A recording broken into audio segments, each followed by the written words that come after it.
नमस्कार बच्चों। आज हम पढ़ रहे हैं हिंदी व्याकरण के अंतर्गत रस सिद्धांत और कार्यपत्रक नंबर 62, वर्कशीट नंबर 62 होगी।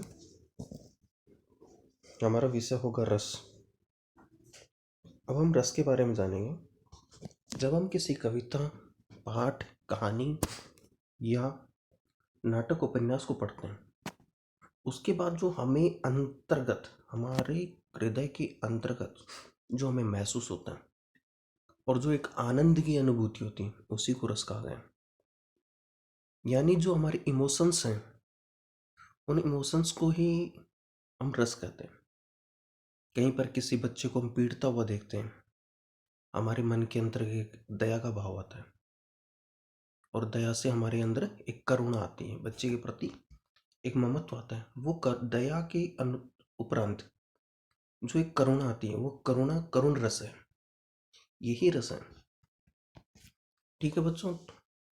अब इस रस के 4 अंग होते हैं। रस को 4 भागों में बांटा गया: स्थायी भाव, विभाव, अनुभाव, संचारी भाव। स्थायी भाव जो हमारे शरीर में हमेशा स्थायी रहते हैं।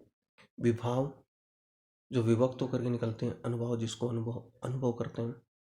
और संचारी भाव जो संचरण करते रहते हैं, यानी आते जाते रहते हैं।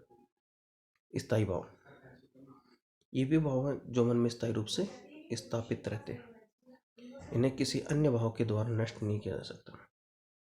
विभाव स्थायी भावों के उद्बोधक कारक को जो स्थायी हैं, उसमें से कुछ इमोशंस हमारी बाहर निकल करके आते हैं, उसको विभाव कहते हैं। विभाव 2 होते हैं: आलंबन विभाव। आलंबन का मतलब होता है किसी का सहारा, और उद्दीपन यानी अपने आप निकलना। आलंबन विभाव जिसका आलंबन सहारा पाकर स्थायी भाव जागते हैं। यानी कुछ चीजें होती हैं जो सप्लीमेंट्री तौर पर, पूरक तौर पर किसी का सहारा पाकर के प्राप्त होती है, वो आलंबन है।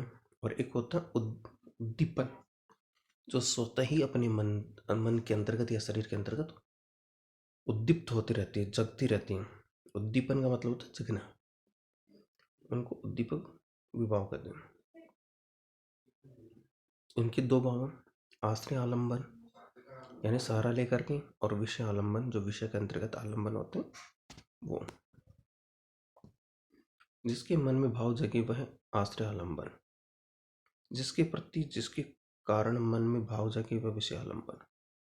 यानी एक बच्चे को कोई पीट रहा है तो पीटने वालों का विषय आलंबन, और जो देख रहा है उसके मन में जो भाव उत्पन्न हो रहे हैं वो आश्रय आलंबन। यदि राम के मन में सीता के प्रति रति का भाव जागता है तो राम आश्रय और सीता विषय। उद्दीपन विभाव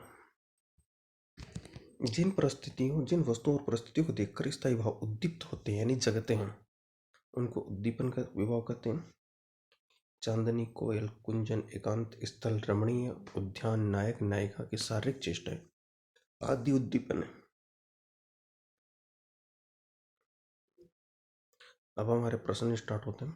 रस किसे कहा गया है? स्टार्ट करते हैं।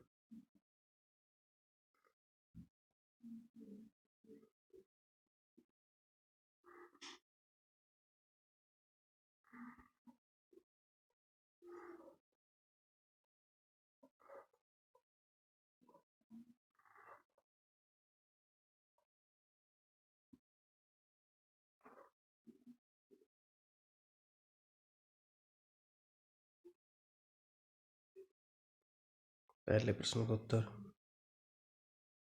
दूसरे में आएगा रस के 4 अंग कौन कौन से?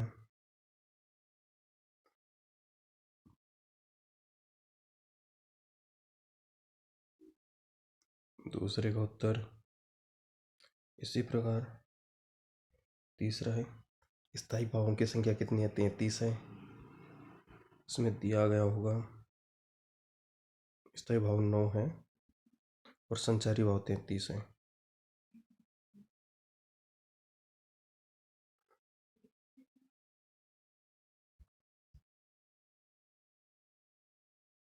विभाव किसे कहा गया और वह कितने प्रकार का?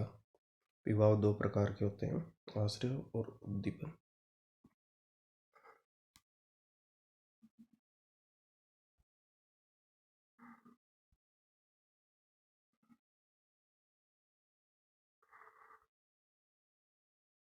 विवाह दो प्रकार के होते हैं, आलम्बन विवाह और उद्दीपन विवाह। ठीक है बच्चों।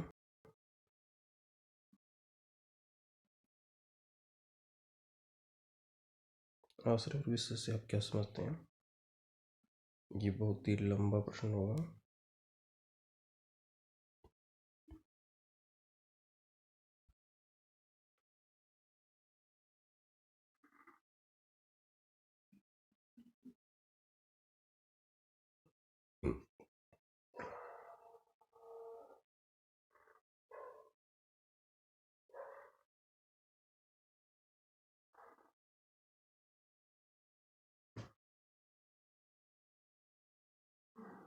ठीक है, थैंक यू बच्चों।